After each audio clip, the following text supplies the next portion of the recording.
Hello student हम इस video में आज फिर से हाजिर हैं आप सभी लोगों के लिए एमसीक्यूज को लेके। स्टूडेंट हम एमसीक्यू सीरीज स्टार्ट कर चुके हैं। बीटी यूपी से डी फार्मा कर रहे हैं, जो कि डी फार्मा फर्स्ट ईयर का सब्जेक्ट है ह्यूमन एनाटॉमी एंड फिजियोलॉजी। आज हम उसी सब्जेक्ट से मोस्ट इंपोर्टेंट एमसीक्यूज को कवर करने वाले हैं। स्टूडेंट यह एमसीक्यूज चैप्टर वाइज होने वाले हैं। यह हिंदी और इंग्लिश आपको दोनों में मिलने वाले हैं। तो स्टूडेंट हम आपको बताना चाहेंगे, जो हमारे चैनल पर न्यू आए हैं तो प्लीज़ चैनल को सब्सक्राइब कर लीजिए, क्योंकि इस चैनल पर आपको सब्जेक्ट वाइज नोट्स और उसके साथ साथ आपको most important questions plus MCQs plus model papers आपको इस चैनल पर मिलने वाले हैं। और हमने बहुत सारे वीडियोस ऑलरेडी बना चुके हैं, जो कि आपके लिए आपके एग्जाम प्रिपरेशन में बहुत ज़्यादा हेल्प करने वाली है। जैसा कि आप देख सकते हो कंप्यूटर स्क्रीन के ऊपर, फार्मेसी लॉ एंड एथिक्स के मोस्ट इंपोर्टेंट क्वेश्चंस को हम यहाँ पे कवर कर चुके हैं। ह्यूमन एनाटॉमी के मोस्ट इंपोर्टेंट क्वेश्चंस को कवर कर चुके हैं। उसके साथ साथ फार्मास्यूटिकल केमिस्ट्री, सोशल फार्मेसी, फार्माकोनोसी, उसके अलावा डी फार्म के सब्जेक्ट जितने भी होते हैं उनको भी हम यहाँ पर सिस्टमेटिकली कवर कर चुके हैं। अगर वीडियो नहीं देखी है तो लिंक वीडियोस का डिस्क्रिप्शन बॉक्स में दे रखा है, वहां जाके आप इन वीडियोस को देख सकते हैं।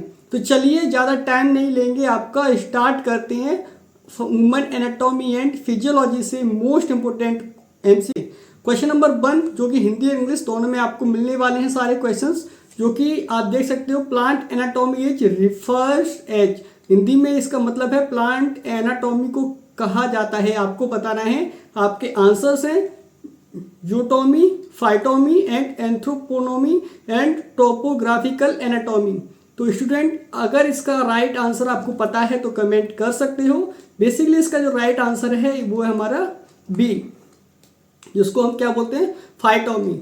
तो स्टूडेंट प्लांट की यहाँ पर बात की जाती है फाइटो जहाँ पर लग जाता है, जैसे इसमें लिखा है ना फाइटो, तो उसका मतलब होता है प्लांट, है ना। तो मुझे लगता है कि यह बहुत बेसिक क्वेश्चन था जो कि आपने कर दिया होगा, है ना। चलिए बात करते हैं क्वेश्चन नंबर 2 के लिए, जो कि है cross anatomy is also called as. Cross anatomy को कहा जाता है, आपको बताना है। आपके आंसर्स हैं anthroponomy, superficial anatomy, comparative anatomy and microscopic anatomy. तो स्टूडेंट इसका जो राइट आंसर है वो हमारा एंथ्रोपोनोमी है ना। तो इसका राइट आंसर क्या है, ए। चलिए बात करते हैं क्वेश्चन नंबर 3 के बारे में, जो कि है dash position is the opposite of proximal. Dash स्थिति समीपस्थ के विपरीत है, इसको क्या बोलते हैं। इसका आंसर है आपके distal, proximal, superficial and peripheral. तो स्टूडेंट इसका जो राइट आंसर है वो हमारा होता है A, distal position is opposite of proximal. तो स्टूडेंट यह जो क्वेश्चन था आपका, ये ह्यूमन एनाटॉमी के है ना चैप्टर से, चैप्टर नंबर 1 से ये क्वेश्चन आपका होने वाला है। तो चलिए बात करते हैं क्वेश्चन नंबर 4 के बारे में। क्वेश्चन नंबर 4 जो कि है how many type of main cavities are present in to be the our body. हमारी बॉडी में कितने प्रकार की गुहाएं मौजूद होती हैं, आपको बताना है। आपके आंसर है 3, 2, 6 एंड 4। तो स्टूडेंट इसका जो राइट आंसर है वो हमारा 2। 2 तरह की कैविटीज हमारे ऑल ओवर बॉडी में क्या है, प्रेजेंट है। तो इसका राइट आंसर क्या है, बी, 2। क्वेश्चन नंबर 5 जो कि है डॉर्सल कैविटी सब डिवाइडेड इनटू बी द।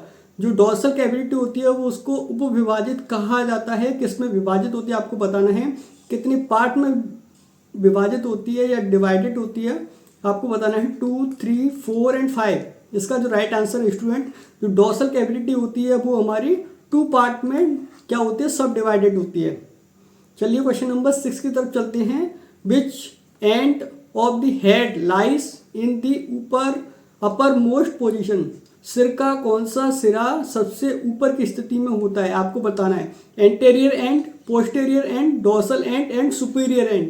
तो स्टूडेंट जो सिर होता है, सिर के ऊपर वाले पार्ट को हम क्या बोलते हैं, आपको यह बताना है। उसको हम बोलते हैं स्टूडेंट, आपका आंसर है राइट, डी, सुपीरियर एंड। जो सबसे ऊपर वाला पार्ट होता है सिर का, उसको हम सुपीरियर एंड बोलते हैं।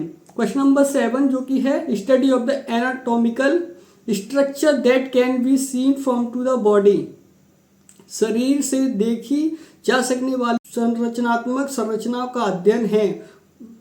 तो स्टूडेंट इसका जो right answer superficial anatomy, comparative anatomy, microscopic anatomy and cross anatomy. तो स्टूडेंट शरीर से ऐसी देखे जा सकने वाली संरचनात्मक संरचनाओं का अध्ययन किसके अंदर किया जाता है आपको बताना है। तो आपके आंसर है स्टूडेंट सुपरफिशियल एनाटॉमी। क्या आंसर है आपका? सुपरफिशियल एनाटॉमी के अंदर हम शरीर में देखे जाने वाली सारी संरचनात्मक संरचनाओं का अध्ययन करते हैं। तो मुझे लगता है क्वेश्चन नंबर 7 डेडिकेटली क्लियर हो गया होगा आपको। क्वेश्चन नंबर 8 की तरफ चलते चलिए। क्वेश्चन नंबर 8 जो कि है which cavity is laterally attached to the body wall, है ना, posteriorly by the pelvic cavity and anteriorly by the diaphragm. कौन सी गुहा पार्श्व रूप से शरीर की दीवार से जुड़ी होती है? पीछे श्रोणि गुहा द्वार और पूर्व से डायग्राम द्वारा। तो स्टूडेंट जो बॉडी के पार्ट्स आपको पता होगा जिसमें लेटरल कैविटी जो बॉडी की वॉल होती है वो हमारी पेल्विक कैविटी से जुड़ी रहती है ना, पीछे से, और दूसरा डायफ्राम से जुड़ी रहती है, उसको हम क्या बोलते हैं? तो आपको बताना है। आपके आंसर से abdominal cavity, spinal cavity, pelvic cavity and chest cavity. तो स्टूडेंट देखो स्पाइनल कैविटी नहीं जुड़ी रहती, ना पेल्विक कैविटी जुड़ी रहती है, ना चेस्ट कैविटी। तो राइट आंसर आपका क्या होता है? एब्डोमिनल कैविटी हमारी जो होती है वो हमारी पीछे श्रोणि गुहा द्वार से जुड़ी रहती है और पूर्व में डायग्राम द्वार से जुड़ी रहती है। जैसे इसमें एब्डोमिनल कैविटी के अंदर जो भी हम बात करते हैं वो स्टमक की बात कर रहे हैं। किसकी? स्टमक की। मुझे लगता है ये क्लियर हो गया होगा आपका क्वेश्चन नंबर 8। क्वेश्चन नंबर 9 की तरफ चलते हैं। The fluid music model of the plasma membrane was given by. Plasma झिल्ली का द्रव्य मोजेक मॉडल डैश द्वारा दिया गया। किसके द्वारा दिया गया था आपको बताना है। आपके आंसर हैं Christiano de Duke, Robert Hooke के द्वारा, डैनियल एंड डेविसन के द्वारा, एस.जे. Singer and SL.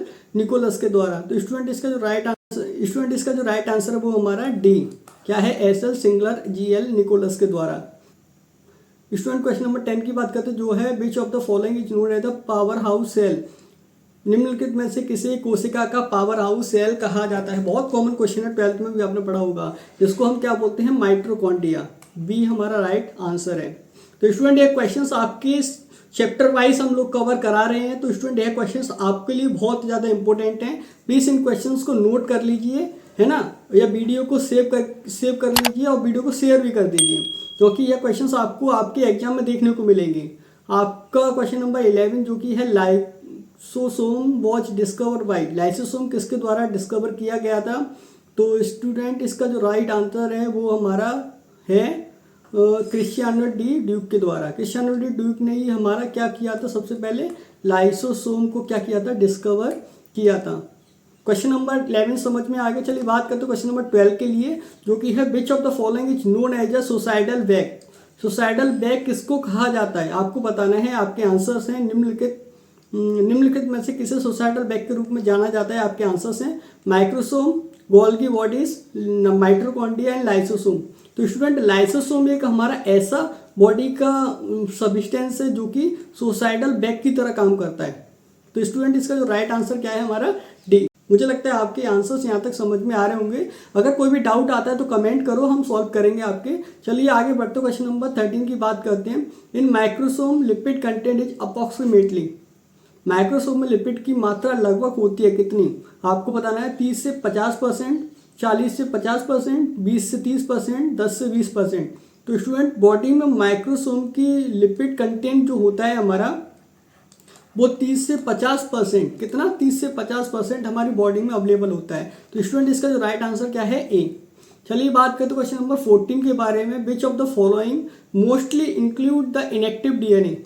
निम्नलिखित में से किसमें ज्यादातर निष्क्रिय डीएनए शामिल होता है? आपको बताना है। आपके आंसर्स हैं स्टूडेंट यूकोरोमेटिन, क्रोमोसोम्स, हेट्रोक्रोमेटिन या न्यूक्लियस। तो स्टूडेंट एक ऐसा ही कंपाउंड है जिसको हम क्या बोलते हैं? सी। इसका राइट आंसर पहले सी है, समझ लीजिए। हेट्रोक्रोमेटिन एक ऐसा कंपाउंड है हमारी बॉडी में जो कि डीएनए का ऐसा कंपाउंड है जो कि निष्क्रिय डीएनए होता है, मतलब इनएक्टिव डीएनए होता है। चलिए बात करते हैं क्वेश्चन नंबर 15 के बारे में। Golgi body consist of the membrane bound stacks called as. Golgi body में झिल्ली से बंधे ढेर होते हैं जिन्हें कहा जाता है सिस्ट्रेनिए सेफेलिन, ऑक्सीसोम या यूक्रोमेट्रिन। तो स्टूडेंट इसका राइट आंसर क्या है? ए, सिस्ट्रेनिन, है ना। सिस्ट्रेनिन गोल्गी बॉडीज में झिल्ली से बंधे ढेर होते हैं, समझ में आ गया, जिन्हें सिस्ट्रेनिन कहा जाता है।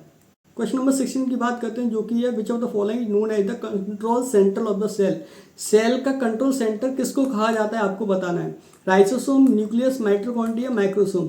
स्टूडेंट आपको पता होगा सेल के अंदर जो सबसे मेन कंपोनेंट होता है उसको क्या बोलते हैं? न्यूक्लियस। तो न्यूक्लियस एक ऐसा सब्सटेंस होता है जो कि सेल को, ओवरऑल बॉडी को क्या करता है? सेल की कंट्रोल करता है। चलिए क्वेश्चन नंबर 17 की बात करते हैं, जो कि the tissue responsible for the covering the internal organ external tissues is called. Hindi में है इसका मतलब आंतरिक अंग और बाहरी ऊतकों को ढकने के लिए जिम्मेदार ऊतक को कहा जाता है। आपको बताना है epidermal tissue, muscle tissue, epithelial tissues या नर्वस टिश्यूज।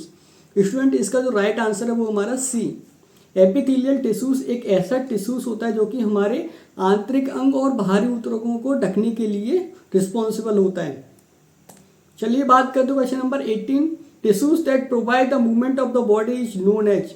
शरीर को गति प्रदान करने वाले ऊतकों को कहा जाता है, आपको बताना है। नर्वस टिश्यू कहा जाता है, एपिडर्मल टिश्यूज, मसल टिश्यूज या एपिथेलियल टिश्यूज। स्टूडेंट बहुत कॉमन क्वेश्चन है, इसको कहा जाता है मसल टिश्यूज। मसल टिश्यूज की वजह से ही हम क्या करते हैं? मूवमेंट कर सकते हैं, एक जगह से दूसरी जगह हम जा सकते हैं। जब हमारी मसल्स अच्छे से काम करती हैं तो हम मूवमेंट कर सकते हैं बॉडी में, समझ में आ गया। चलिए बात करते हैं क्वेश्चन नंबर 19 की। Name and tissues which detect and change inside and outside the body and respond by the action potential dash. मतलब उस ऊतक का नाम बताएं जो शरीर के अंदर और बाहर परिवर्तन का पता लगाता है और क्रिया क्षमता द्वारा प्रतिक्रिया करता है ना। तो इसको हम क्या बोलते हैं आपको बताना है। Epithelial tissues, connective to muscular tissues and nervous tissues. तो स्टूडेंट जैसे कि जब आपका कभी कभार जैसे गर्म चीज़ से हाथ जल जाता है तो तुरंत आपको पता चल जाता है ना। जब पता चलता है तो तुरंत आपका हाथ गर्म चीज़ से तुरंत क्या हो जाता है? अलग हो जाता है। तो इस जो ऐसा काम होता है वो किस टिश्यूज के द्वारा होता है स्टूडेंट? वो जो टिश्यूज होता है सबसे ज़्यादा वो होता है हमारा नर्वस टिश्यूज। नर्वस टिश्यूज ही रिस्पॉन्सिबल है हमें मैसेज भेजने के लिए, अंदर बाहर का परिवर्तन का पता लगाने के लिए। तो मुझे लगता है समझ में आ गया होगा, बहुत कॉमन सी बात है। क्वेश्चन नंबर 19 का आंसर डी है, नर्वस टिश्यूज। क्वेश्चन नंबर 20 के बारे में बात करते हैं। Which of the following does not belong to the class of the covering and lining the epithelium. निम्नलिखित में से कौन सा एपिथेलियम को आच्छादित और अस्तरिक्त करने वाले वर्ग से संबंधित नहीं है? Glandular epithelium, simple squamous epithelium, simple cuboidal, simple columnar. तो स्टूडेंट इसका जो राइट आंसर है वो हमारा है glandular epithelium, A right answer है। तो मुझे लगता है क्वेश्चन नंबर 20 समझ में आ गया होगा। चलिए बात करते हैं क्वेश्चन नंबर 21 के बारे में। Name and epithelial tissues which consist of the two और the more than two layer of the cell that protect the core tissues. उस उपकला का नाम बताइए जिसमें दो या दो से अधिक कोशिकाओं की परत होती है जो कोर ऊतकों की रक्षा करती है। इसको हम क्या बोलते हैं? Pseudostratified columnar epithelium, simple columnar epithelium, stratified epithelium या सिंपल कोलाइडल एपिथेलियम। तो स्टूडेंट इसका जो राइट आंसर है वो हमारा सी, स्ट्रेटिक एपिथेलियम को ऐसी एक एपिथेलियम होती है जो कि हमारे ऊतकों की क्या करते हैं? रक्षा करती है। चलिए बात करते हैं क्वेश्चन नंबर 22 के बारे में। The nerve is surrounded by the very dense connective set known as. तंत्रिका बहुघने संयोजक आवरण से घिरी होती है जिसको कहते हैं, क्या कहते हैं? Epineurium, neurons, neuroglia and perineurium. तो स्टूडेंट इसका राइट आंसर है एपिन्यूरेनियम। एपिन्यूरेनियम इसका राइट आंसर है क्वेश्चन नंबर 22 का। चलिए बात करते हैं क्वेश्चन नंबर 23 के बारे में। क्वेश्चन नंबर 23 के बारे में बात करते हैं जो कि है which of the following regulate the function of the neurons. Neurons को रेगुलेट करने के लिए कौन सबसे ज़्यादा रिस्पॉन्सिबल है ना। इसमें हिंदी में मतलब इसका निम्नलिखित में से कौन सा न्यूरॉन्स के कार्य को नियंत्रित करता है, वही रिस्पॉन्सिबल है। तो इसका जो राइट आंसर है Schwann cells, microglia cells and astrocytes and none of the. तो स्टूडेंट इसका जो राइट आंसर है वो हमारा क्या है? माइक्रोजिलिया जिलिया सेल्स, माइक्रोजिलिया सेल्स ऐसी सेल्स होती हैं जो कि न्यूरॉन्स को कार्य को क्या करती है, नियंत्रण करती हैं, है ना, कंट्रोल करते हैं। चलिए बात करते हैं क्वेश्चन नंबर 24 के बारे में। विच of the following destroy the pathogen, निम्नलिखित में से कौन सा रोग जनकों को नष्ट करता है, आपको बताना है। Schwann cells, microglia cells, astrocyte cells and blood cells. Student इसका जो राइट आंसर है वो हमारा है एस्ट्रोसाइट्स, सी हमारा करेक्ट आंसर्स है। तो मुझे लगता है कि आपको यह क्वेश्चन नंबर 24 तक अभी तक समझ में आ गया होगा। अगर नहीं आया है तो प्लीज़ कमेंट करो, अगर कुछ भी इसमें एडअप करना है या कुछ भी कोई सजेशन है तो भी हमें बता सकते हो। तो चलिए आगे बात करते हो क्वेश्चन नंबर 25 के बारे में। Most hematopoietic tissues is found in tissues. तो स्टूडेंट अधिकांश हिमेटोपोइटिक ऊतक किस में पाए जाते हैं, आपको बताना है।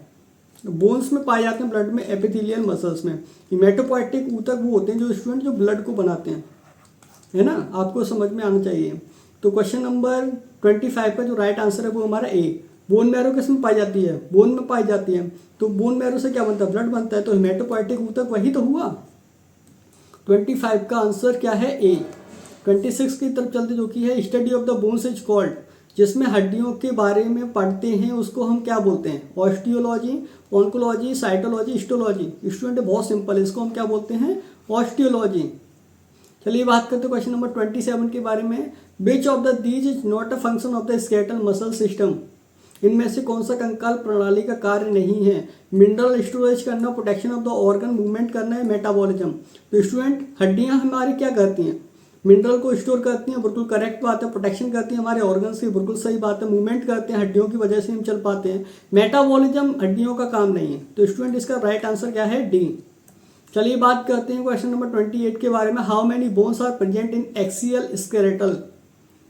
अच्छी कंकाल में कितनी हड्डियां होती हैं, मतलब ऑल अच्छे कंकाल में कितनी हड्डियां होती हैं आपको बतानी है। 126, 65, 80, 106।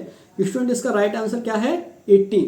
80 हड्डियां अच्छी कंकाल में प्रेजेंट होती हैं। चलिए बात करते हैं क्वेश्चन नंबर 29 के बारे में। How many facial bones does the skull process. खोपड़ी में मुख की कितनी हड्डियां होती हैं। तो स्टूडेंट जो हमारा फेस होता है, फेस पे हमारी कितनी हड्डियां उसे मिलकर बना होता है हमारा फेस, आपको बताना है। आपके आंसर 22, 8, 12 या 14। स्टूडेंट इसका जो राइट आंसर है वो हमारा डी। हमारे चेहरे पर कितनी हड्डियां होती हैं, 14 तरह की हड्डियां होती हैं हमारा, जिससे चेहरा बना होता है।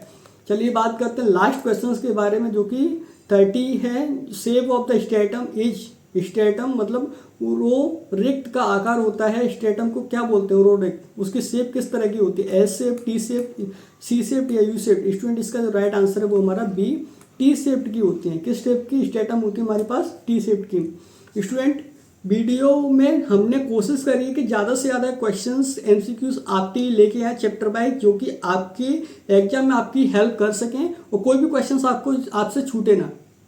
वीडियो अगर पसंद आई हो तो प्लीज़ वीडियो को डेफिनेटली लाइक कीजिए और लोगों तक भी वीडियो को पहुंचाइए। और कोई भी सुझाव है, कमेंट है तो प्लीज़ कर दीजिए कमेंट वगैरह। और चैनल पर न्यू आए तो डेफिनेटली चैनल को सब्सक्राइब कीजिए, बेल आइकन को प्रेस कीजिए। मिलते हैं अगले ऐसी किसी नए वीडियो में, तब तक के लिए जय हिंद दोस्तों, बाय बाय, थैंक यू।